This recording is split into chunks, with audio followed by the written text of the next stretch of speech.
Bismillahirrahmanirrahim. Faslun syurutul qudwati ahada asyara. Syaratnya bermakmum yaitu ada 11. Berarti adanya makmum harus ada imam. Kalau kata-kata ada makmum berarti positif ada imam.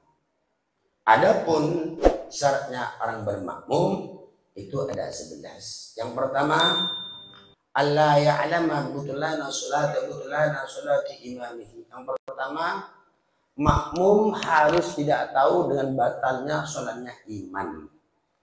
Hadasin sebab hadas au ghairihi atau lainnya hadas. Itu syarat. Berarti seorang makmum harus berkeyakinan bahwa sholatnya imam itu tidak batal. Kalau udah berkeyakinan ataupun makmumnya udah tahu bahwa sholatnya imam batal lalu dia bermakmum, sah, batal. Contoh, udah tahu bahwa saya nggak punya wudhu, di topik bermakmum sama saya, batal sholatnya. Kalau udah tahu bahwa sholat saya itu batal, paham? Nah itu syarat yang pertama, harus tidak tahu makmum bahwa sholatnya dengan batalnya sholatnya imamnya makmum dengan hadas atau batalnya sholat tersebut dengan lainnya hadas. Kan selesai. Jadi tidak sah bermakmum dengan imam atau dengan orang yang disangka bahwa sholatnya itu batal. Umpama Haji Taufik menyangka bahwa sholat satu batal, ya udah jangan bermakmum, batal sholatnya Haji Taufik. Karena Haji Taufik punya prasangka atau dia tahu bahwa sholat saya batal, mengapa kok masih bermakmum? Kalau udah tahu bahwa sholat saya itu batal, ini batal. Siapa yang batal? Sholatnya makmum. Ini kan bab makmum. Nomor 2, wala ya'taqida wujuba qadaiha alaihi. Nomor 2, bagi seorang makmum harus tidak berkeyakinan dengan wajibnya qadanya ngodain sholatnya, wajibnya mengganti sholatnya imam tersebut. Nomor 2, Allah ya'taqida kudu tidak beriktikat, kudu tidak berkeyakinan makmum wujub qadaiha, wajibnya mengganti sholat ada atas imam.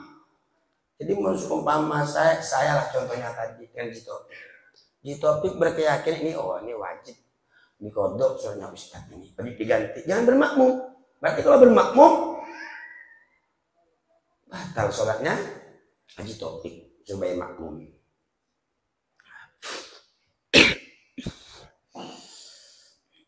Contohnya, saya bertayamum.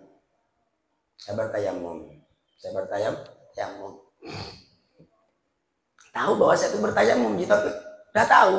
Masih Haji Taufik sedang Haji Taufik entah bertayamum saya dikarenakan ada udur, umpama luka, yang diganti itu sholat saya itu.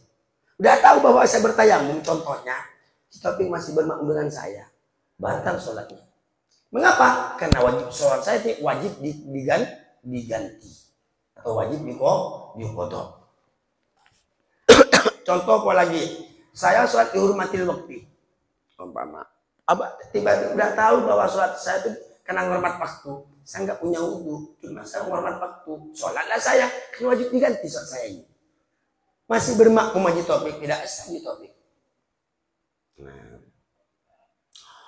Allah. Nomor 3, wa alla la yakuna makmuman, dan juga makmuman wala ummiyan, dan juga tidak ada ya makmuman yaitu jadi makmum. Makmuman jadi makmum. Contohnya Ustaz Faisal sekarang imam, saya bermakmum sama Ustaz Faisal, kan makmum saya ini. Tiba udah tahu di topik bahwa saya ini makmum, kok dimakmumin? Orang makmum nggak boleh dimakmumin. Tak sah itu. Siapa sholatnya tidak sah? Haji Taufik. Kalau tuh mau sah sholatnya Haji Taufik, saya harus mufarokoh daripada Ustaz Faisal, pisah saya. Mutuskan seketika itu juga bahwa saya posisi jadi imam. Seketika sholat itu. Contoh, saya akan berdua. Umpama maghrib ya. Imamnya Ustaz Faisal. Saya makmumnya kan dapat 1 rakaat maghrib, umpama maghrib. Udah tahu. Tiba-tiba Haji Taufik datang nyolet saya dari belakang. Berarti kode bahwasanya Haji Taufik mau jadi makmum pada saya.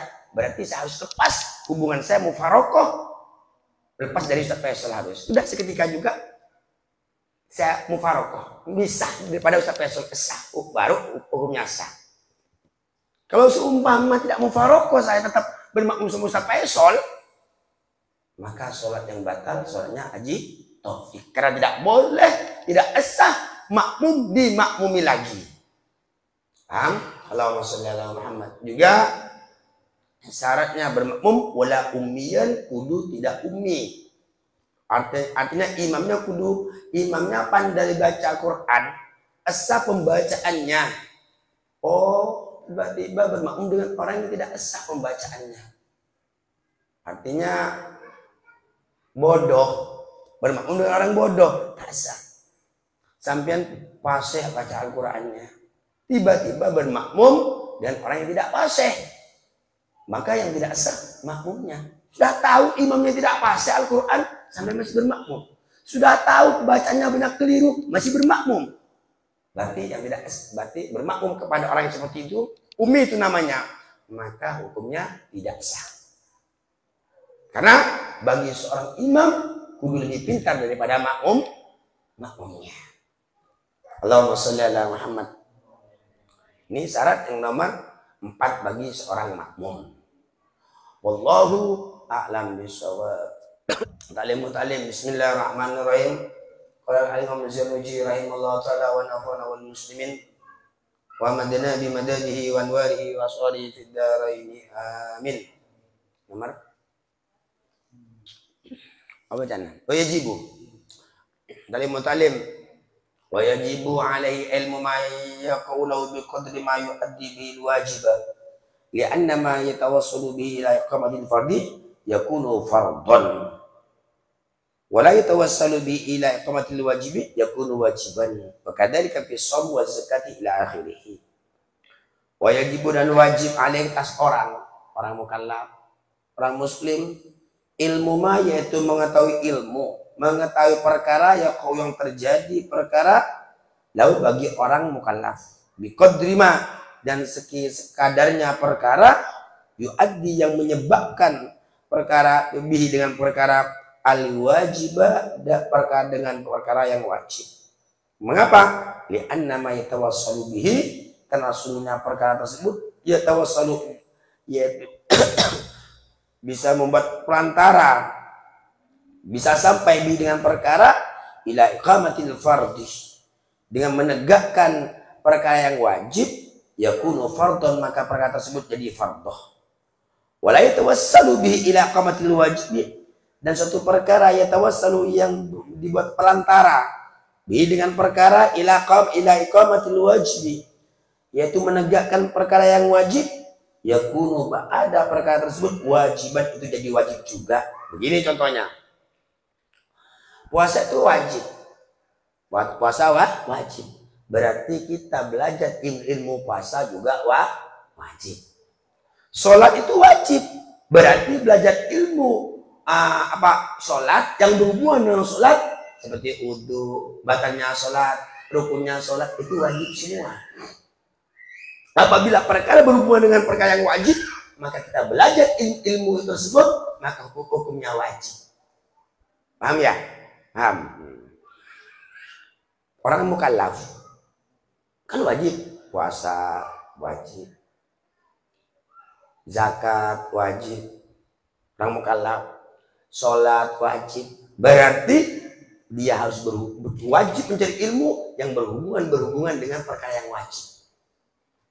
Satu perkara yang berhubungan dengan perkara yang wajib jadi wajib juga hukumnya.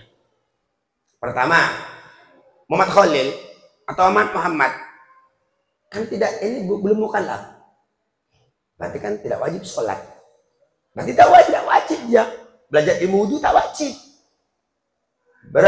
Belajar ilmu yang berhubungan dengan sholat tidak wajib, karena ini sendiri tidak diwajibkan sholat. Tapi di saat dia mukallaf, baligh, dia dituntut oleh agama wajib dia sholat, wajib dia puasa, wajib dia zakat. Kalau dia mampu, wajib dia haji. Berarti dia baru hukumnya menimpa wajib. Paham? Tahu ya? Nah, ini Allah masallah. Contohnya, dari kafison begitu juga seperti dalam puasa, wa zakat dan zakat, ingkana lahu malun, apabila bagi orang tersebut yaitu punya harta. Oji topik, umpama tapi nggak punya harta, ya berarti nggak wajib belajar ibu zakat. Yang kalau belajar itu tidak masalah, dapat pahala, tapi tidak dituntut, tidak wajib. Tapi bisa di topik kaya, maka wajib belajar ilmu zakat. Karena orang zakat wajib bagi orang yang mampu. Allahumma shalli ala Muhammad. Wal haji begitu juga haji. In wajaba. Lamun wajib haji ada atas orang. Wakadalika begitu juga fil buyu dalam bab jual beli. In kana yatajiru apabila ada seorang pedagang. Bab jual beli itu yang wajib bagi orang pedagang. Kalau bukan pedagang nggak wajib belajar ilmu. Tapi kalau dia belajar dapat pahala dari Allah Subhanahu wa taala, bisa jadi dia mau kasih tahu sama temannya, kan begitu. Tapi andai kata dia tidak belajar ilmu dagang, bab jual beli, karena dia bukan seorang pedagang, tak wajib. Paham? Wallahu a'lam bishawab. Wa yajibu banan wajib izalatu najis, yaitu menghilangkan najis. Torain itu kapan tanya saya nyaman saya.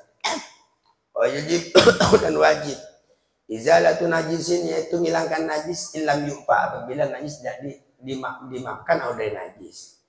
Bizalatil aini, dengan menghilangkan bentuknya, min dari rasa, walaunin dan rupa, warihil dan bau. Wajib dihilangkan bil mai, dengan air. Jadi kan najis itu ada yang diampuni oleh Allah, ada najis yang tidak diampuni oleh Allah. Ada najis makfun anhu, ada najis nikah. Nah, ada najis yang tidak diampuni Allah.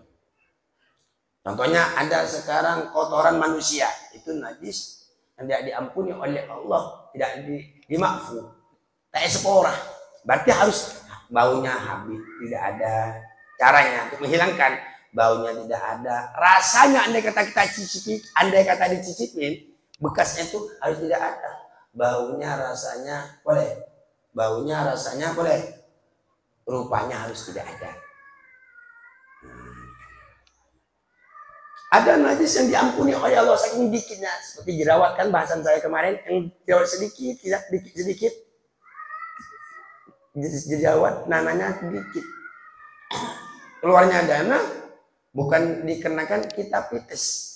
Nah, sujud tiba-tiba keluar darah sedikit, itu darah najis tapi dimakan oleh Allah. Bil ma'il mutahhid, dihilangkan dengan air yang suci dan mensucikan. Jadi najis itu ada yang diampuni oleh Allah, ada yang tidak diampuni oleh Allah. Artinya tetap najis, tapi dimakan oleh Allah. Ada najis tersebut tak bisa, kecuali dia hilang 3 perkara, baunya, rasanya, warnanya. Allahumma sholli ala Muhammad. Wal haid wal hukmiyatu, bijari, kan najis itu ada najis siapa? Ada najis ainiyah itu ada bentuknya, itu namanya najis ainiyah. Contoh umpama ini najis, kotoran manusia. Nah, ini namanya dipegang bisa, dilihat juga bisa, baunya bisa. Berarti namanya najis ainiyah. Nomor 2, najis tersebut hukmiyah. Hukmiyah dipandang tidak ada. Tapi baunya umpama ada. Dipandang tidak ada, dipegang tidak ada, tapi baunya tuh kayak bau ini. Ya, cek berarti itu najis hukmiyah. Di saat najis hukmiyah dan ainiyah, karena namanya beda, maka caranya juga beda. Wal hukmiyah wal hukmiyatu tiding najis hukmiyah bijar ilma'i cukup dan menyelenaki air, menumpahkan air, nyiram air alaiha atas najis hukmiyah. Umpama di sini ada najis, tapi andai kata kita cicipi tidak ada, bendanya dilihat tidak ada, tapi kayak bau najis, baunya misalnya. Berarti itu namanya najis hukmiyah. Hukumnya yang najis. Kalau seperti itu gampang, cukup kita siram. Contohnya, sekarang ada najis di tehel. Najis di tehel cegak. Tehel ini yang sulit membasuh najis itu bagian yang tidak tahu. Sekarang rotib lah, katakan kencing di sini. Rotib kencing. Kita dipegang ada kan pasti airnya, dicium ada kan? Anda kena dicicipi positif terasa, itu namanya najis ainiyah.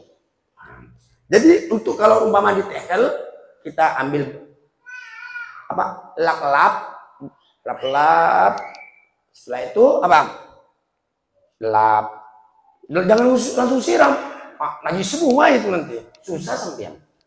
Langsung lap, setelah lap yang kering, yang suci. Keringkan. Di saat kering, baunya tidak ada ya. Bendanya tidak ada airnya. Rasanya Anda kata tidak ada. Tetap najis ini. Cuma pindah hukum. Dari najis ainiyah pindah ke hukmiyah sekarang. Jadi bagaimana caranya? Ya cukup disiram. Kalau udah kering memang baunya tidak ada, rasanya tidak ada, tapi kan masih mutanajis ini hukumnya. Cuma pindah hukum dari ainiyah pindah ke hukmiyah. Setelah kering langsung kita siram. Udah selesai itu. Udah suci. Jadi kalau najis hukmiyah gampang. Cukup ini. Bijaril ma'i, cukup menyiram air kepada najis hukmiyah. Dan catatan udah kering kan? Kering dong. Nah, udah selesai. Karena kering, cium. Baunya tidak ada. Kalau semua baunya masih ada, kita ngambil lap-lap lagi, kita habiskan. Karena kita ada warnanya, baunya, kita habiskan dulu, langsung keringkan. Umpama di tehel ya, umpama di tehel ini. Setelah kering, baru kita cium. Oh tidak ada. Kita colek rasanya, oh enggak, memang bau tehel. Umpama ya, baunya warnanya tidak ada. Berarti baru pindahlah dari najis ainiyah pindah ke najis hukmiyah. Gampang itu. Langsung disiram, selesai itu. Wal kalbiyatu bi ghasliha sab'an ihdahumna muzawwijatun bi turabit tuhuri. Wal kalbiyatu najis yang wal kalbiyatu ting najis sebesepate, najis sebangsa anjing. Bi ghasliha cukup membasuh najis kalbiyah sab'an dengan 7 basuhan. Umpama di teras ini ada kotoran anjing, entah itu kotorannya atau itu kencingnya, berarti najis mughalladzah. Tak bisa itu hilang kecuali dengan 7 siraman. Salah satu yang 7 biturabit tuhuri, dan abu yang suci. Berarti 7-nya itu salah satu yang 7 itu ada abu. Muzawwijatun yang dicampur abu, muzawwijatun yang dicampur salah satu yang 7 biturabit tuhuri, dan abu yang suci. Jadi abunya ditimpang ke air, bisa langsung siram oleh kita, langsung disiram oleh kita. Salah satu yang 7 itu harus ada abunya yang suci. Baik abu yang pertama yang kita siramkan, ataupun abu kita simpan di posisi nomor 443 boleh, ataupun abunya terakhir itu boleh. Yang penting salah satu siraman tersebut itu ada abu-abu yang suci. Allahumma sholli ala sayyidina Muhammad.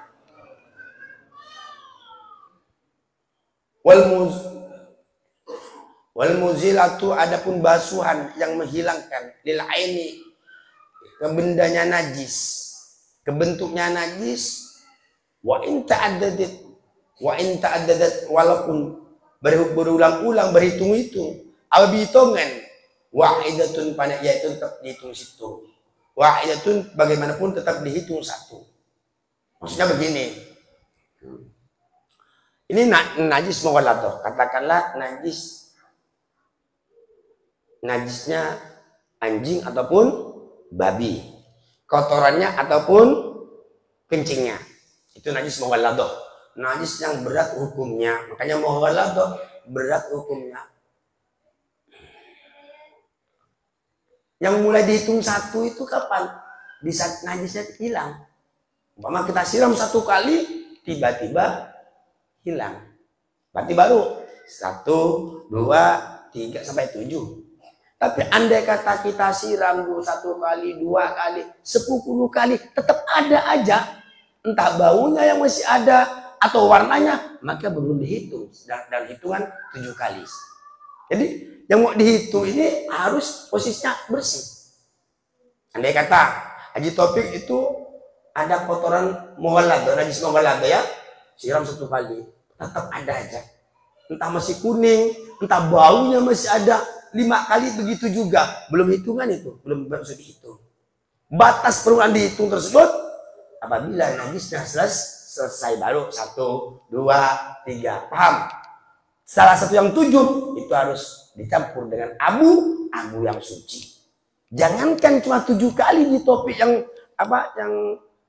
menyiram, andai kata 20 kali pun, tapi najisnya masih salah satunya najisnya masih ada, entah baunya ataupun rasanya ataupun warnanya masih ada, nempel di tehel umpama, tetap bersih, tidak bisa dihitung dengan 1, 2, 3. Tetap ukurannya harus hilang dulu. Setelah hilang barulah masuk hitungan 1, 2, 3, 6, 7. Salah satu itu baru dicampur dengan abu. Paham? Washtarutu wurudul ma'i in kana qalilan. Dan juga harus diisyaratkan menghilangkan najis tersebut itu harus ada air. Ada air. Allah.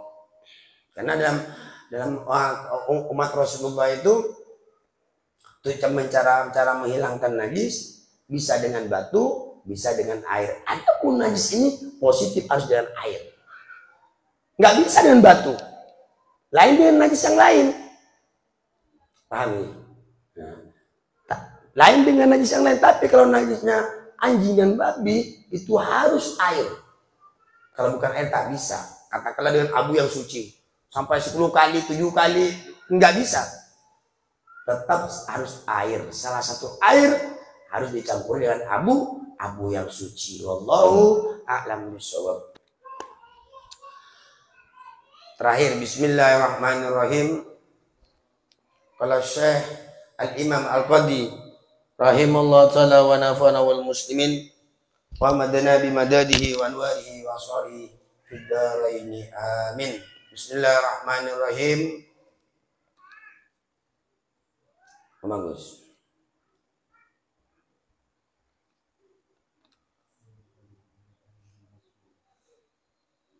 Hah?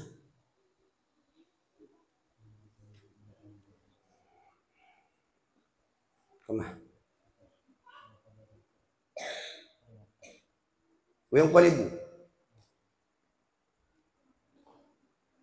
Wayang qalibu.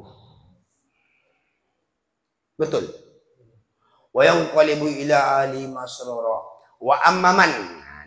Wa ammaman adapun orang utia kan pada hari kiamat ada buku amal catatan itu datang dari sebelah kanan, datang dari sebelah kiri.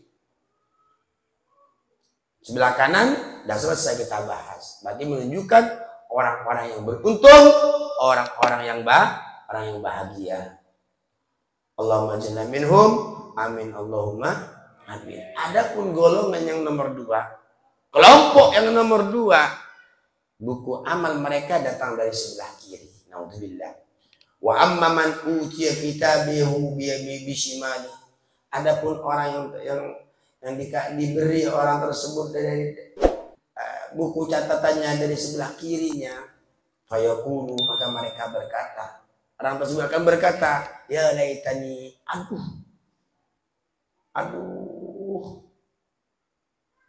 celaka aku, sangat celaka diriku, lam uta kitabiyah, yang tidak diberikan aku buku kitabiyah, bukunya orang tersebut, celaka. Maka orang itu mengatakan, celakanya diriku karena bukuku datang sebelah kiri. Wa qawlu, dan firman-Nya Allah Subhanahu wa taala dalam Quran, wa amma man utiya kitabahu wara'a dhahri wa sawfa yad'u thubura wa yasla sa'ira. Amaman adapun orang utia yang telah diberikan orang kitabu, buku catatan orang, wara'a dhahri, di belakang punggungnya, atau di belakang punggungnya orang tersebut, fasawfa yad'u subura, dan bakalan dia merobek-robek subura, yaitu dalam posisi celaka. Terkejut akan merobek, menepuk dadanya, celaka. Jadi buku tersebut ada yang datang dari sebelah kanan, beruntung. Ada buku yang datang sebelah kiri, celaka. Ada buku datang yang dari sebelah punggung kita, dari belakang. Ini orang-orang celaka. Di saat buku datang dari sebelah dari punggung kita, dari belakang kita, maka dia menepuk-nepuk bahwa dianya positif celaka. Jangankan sampai dari belakang, datang dari sebelah kiri pun udah kode dari Allah, bahwasanya buku amalnya yaitu banyak tinta dosa. Allah naudzubillah min dzalik. Yasla sa'ira, dan dia bakal masuk ke neraka sa'ir. Wa kullu hasanatin, tiap-tiap kebaikan, amilah yang mengerjakan orang kebaikan, fi batni kitabihim, yaitu posisi dalam catatan buku amalnya. Wa kullu sayyatin, tiap-tiap kejelekan, amilah yang mengerjakan orang kejelekan, fi dari kitabihim, di dalam luar bukunya orang. Jadi amal-amal yang baik akan dicatat oleh Allah. Amal-amal yang tidak baik juga akan dicatat oleh Allah Subhanahu wa taala. Tidak akan pernah lepas dari tinjauan malaikatnya Allah, tidak akan pernah lepas dari catatan Allah dan malaikatnya Allah Subhanahu wa taala. Tinggal kita memperbaiki diri kita, tinggal kita yaitu tanggung jawab nanti bisa kita menghadap kepada Allah Subhanahu wa taala. Tinggal kita akan yaitu berpikir, tafakur. Allah wa amma man utiya kitabahu bishimalihi fayakunu fil adabi. Wa amma man adapun orang utiya kitabahu, yang telah diberikan orang buku catatan orang bishimalihi, dan tangan kirinya orang, yakunu fil adabi, maka mereka tersebut dalam siksanya Allah Subhanahu wa taala. Walau kana lahu hasanatun, walaupun bagi orang tersebut masih banyak kebaikan, selama ada dosa orang tersebut masih mampir ke neraka. Walaupun masih ada kebaikan, andai pak kata kebaikannya 6.000, kejelekannya 4.000, tetap harus mampir, disiksa oleh Allah. Andai kata pun seumpama 90 atau 9.000 kebaikan, 10 kejelekan, dia harus mempertanggungjawabkan kejelekan yang dia kerjakan. Yang mempertanggungjawabkan di sisi Allah dosa-dosa yang belum dihapus oleh Allah Subhanahu wa taala. Allah, walau kana lahu hasanatun, walaupun dia punya kebaikan tapi masih ada kejelekan tersebut, dia harus mampir ke nerakanya Allah Subhanahu wa taala. Wadalik, hal itu al-kuffar, yaitu orang-orang kafir. La'anna al-hasanata mal-kufri, karena sungguhnya kebaikan beserta kekafiran, la thawaba laha, maka tidak dapat pahala.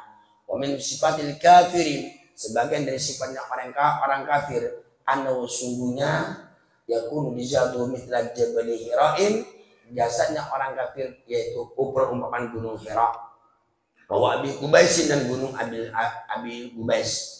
Wa huma, adapun gunung keduanya Jabal Hira, Jabal Qubais atau Abi Qubais, jabalani itu gunung keduanya di Makkah, posnya di Makkah. Wala ra'si tajum minan nar, bagi orang kafir, bagi orang yang celaka di neraka, wala ra'si, bagi di atas kepalanya, tajun yaitu mahkota minan nari, tapi mahkota dari neraka. Jadi mahkotanya tuh langsung apoy, cemeng apoy beri ini ke orang yang neraka. Di kepalanya ya yaitu bermahkota api, siksaan dari Allah Subhanahu wa taala. Wa yulbasu hullatun, dan juga dia punya pakaian orang ahli neraka itu pakai minu hasli tembaga, ibn yang encer pakaiannya, tembaga yang sangat panas, disiram. Ofi unuki, dan lehernya dia punya pakaian juga, punya baju, tapi bajunya ya ini urusan siksaan semua.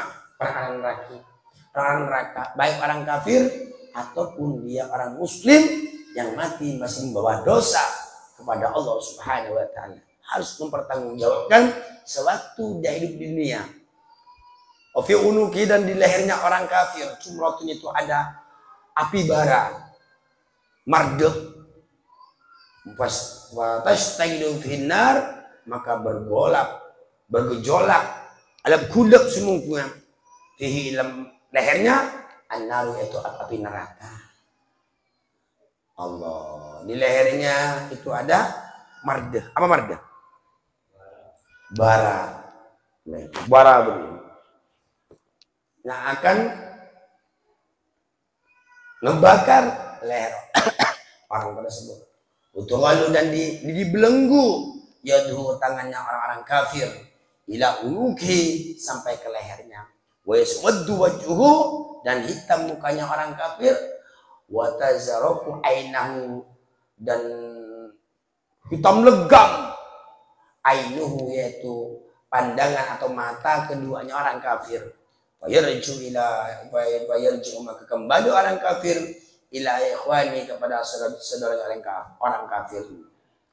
Fa ida ra'ahu faza'u, apabila melihat saudara-saudaranya, faza'u kepada orang kafir, faza'u maka kaget orang saudaranya. Wa nafaru, dan lari, artinya matanya orang kafir, matanya orang ahli neraka itu jadi bulurik, muncul bulurik, suram itu. Sampai orang yang melihat itu lari. Walaupun dia saudaranya, lari saking takutnya. Wa nafaru minhu, dan lari saudara-saudaranya minhu daripada orang kafir. Fala ya'rifunahu, maka tidak kenal walaupun saudaranya kepada orang kafir, hatta yaqula, sampai berkata orang kafir, ana fulan bin fulan, aku ini anaknya fulan bin fulan, cuma tak kenal, saking sudah berubahnya. Orang-orang neraka itu apabila masuk ke neraka, kalau dia angkat, tak mungkin kenal kita. Walaupun itu sama-sama satu kawan, biasa di dunia, tapi sudah diangkat di neraka, tak kenal itu. Saking berubahnya total.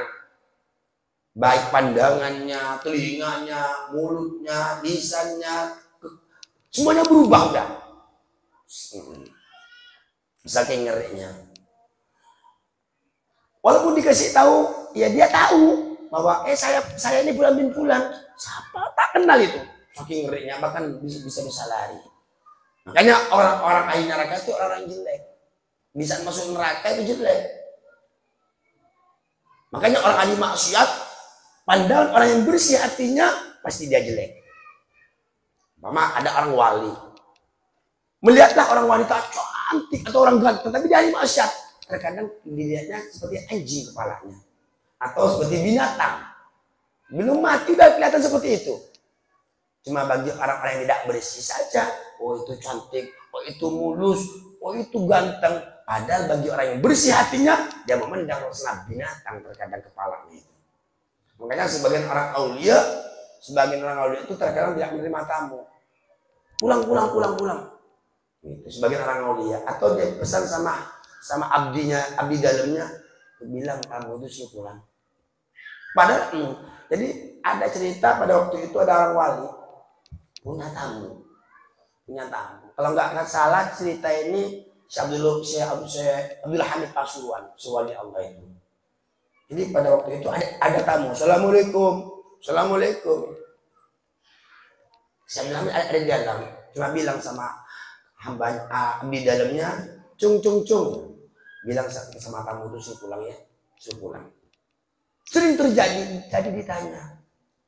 Nah, jadi penasaran santri abdi dalam, kenapa ya itu? Kok nggak menerima tamu? Jadi namanya orang wali kita tahu apa detak jantung sang santri, apa suara hatinya si abdi dalam. Setelah itu langsung, cung, kamu tahu nggak? Kemarin tamu itu sudah pulang. Nggak tahu, Syekh, nggak tahu. Itu kepalanya kepala anjing. Berarti dosa apa yang dia lakukan kan gitu. Enggak heran itu kalau orang wali. Enggak heran. Kalau orang wali enggak heran melihat orang itu seperti itu. Sehingga banyaknya dosanya. Ya kepalanya seperti kepala sapi kah, berubah itu pandangannya.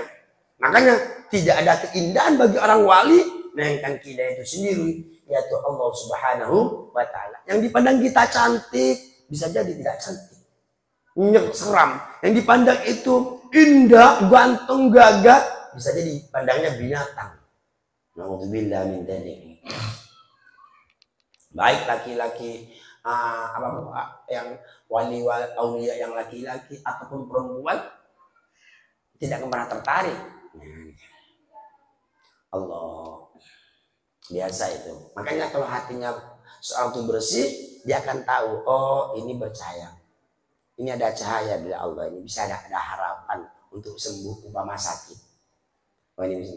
Oh ini cuman dia diam, cuma sewaktu-waktu aja kebablasan baru dia lepas. Allah, makanya bersihkan hati kita dan perbanyak sholawat, dzikir, istighfar kepada Allah Subhanahu wa Ta'ala agar kita tenang menuju sang Maha Cinta, yaitu Allah Subhanahu wa Ta'ala. Tsumma yajrunahu ala wajhi ilan nar, maka menarik para malaikat kepada orang kafir, ala wajhi, atas wajahnya orang kafir, ilan nama, yaitu ditarik, diseret menuju neraka. Fahaula, adapun mereka seperti ini diseret oleh malaikat wajahnya untuk diseret ke neraka. Al-kufar, yaitu orang-orang kafir, alladzina yu'tuna kutubahum bishimalihim, sebagaimana mereka yang diberikan buku catatan amalnya dari sebelah kanan, dari bishimalihim, dari sebelah kirinya mereka. Jadi kalau semua bukunya datang dari sebelah kiri, udah itu urusan neraka. Buku amalnya dikasih dari belakang, udah itu akan diseret oleh malaikat, tengah kiri malaikat, dibanting-banting oleh malaikat, diseret, dibawa ke nerakanya Allah Subhanahu wa Ta'ala. La ya'khuduna bishimalihim, maka tidak akan mengambil orang-orang kafir pada bukunya bishimalihim, dari dengan tangan kirinya. Walakin ya'khuduna bi wara'i durihim, tapi mereka akan mengambil bukunya dari belakang. Jadi orang kafir itu bukunya datang dari belakang. Kalau orang kafir. Kalau orang muslim yang durhaka kepada Allah, orang Islam masih durhaka kepada Allah, maksiat kepada Allah, sehingga mati dia belum bertobat, bukunya datang dari sebelah kiri. Nah, neraka juga jurusannya ini. Walaupun dia orang muslim, tapi orang mukmin, orang yang patuh kepada Allah, bukunya akan datang dari sebelah kanan. Sebelah kanan, dari depan, urusan selamatnya semuanya. Allah. Kama ruwiya dari Nabi sallallahu alaihi wasallam, sebagaimana yang diceritakan dari Nabi Muhammad sallallahu alaihi wasallam, annal kafir, sungguhnya orang kafir, idza du'iya lil hisabi, apabila dipanggil untuk dihisab, diperhitungkan amalnya, dihisab bismihi dengan nama orang kafir, ya taqaddamu malakun, maka akan maju malaikat min malaikatil adab, dari malaikat yang tukang siksa. Wa yashukku sadrahu, maka membelah malaikat sadru, dadanya orang kafir. Summa yajurru yadahu, maka menarik malaikat kepada tangannya orang kafir al-yusra, yang sebelah kiri. Min wara'i dhari, dari belakangnya orang kafir. Min baini katifahim, dari antara belikat, dari antara di sini duanya orang kafirnya. Summa yu'ta kitabahu, maka diberikan orang-orang kafir kitabul, catatan amalnya. Begini maksudnya. Sabdanya kanjeng Nabi Muhammad SAW, sungguhnya orang kafir apabila dihisab oleh Allah, dipanggil oleh Allah bulan min bulan, sehingga maju. Nah, itu di situ juga ada malaikat yang maju cepat. Ada malaikat maju, malaikat yang ganas-ganas, malaikat-malaikat yang tukang siksa langsung diseret dari begini tangannya, ditarik dari belakang langsung. Biasa kalau orang narik kan ke depan. Ini beda, ditarik sentul ke budi. Yeret untuk menghadap kepada Allah dari belakang. Kan sakit, saya tarik ke budi. Semoga. Itu merupakan siksaan dari Allah Subhanahu wa taala. Untuk apa? Untuk mengain bukunya, untuk mengain bukunya. Belum nikah, nikah. Peteng nikah, kasih malaikat. Nikah. Untuk ngambil bukunya, menarang kafir. Makanya semoga kita oleh Allah tidak mati, melainkan dosa-dosa kita diampuni oleh Allah, dan Allah dan baginda Rasul dalam keadaan ridho kepada Allah, supaya kepada kita semua, sehingga kita husnul khatimah. Amin Allahumma amin. Wallahu a'lam bishawab.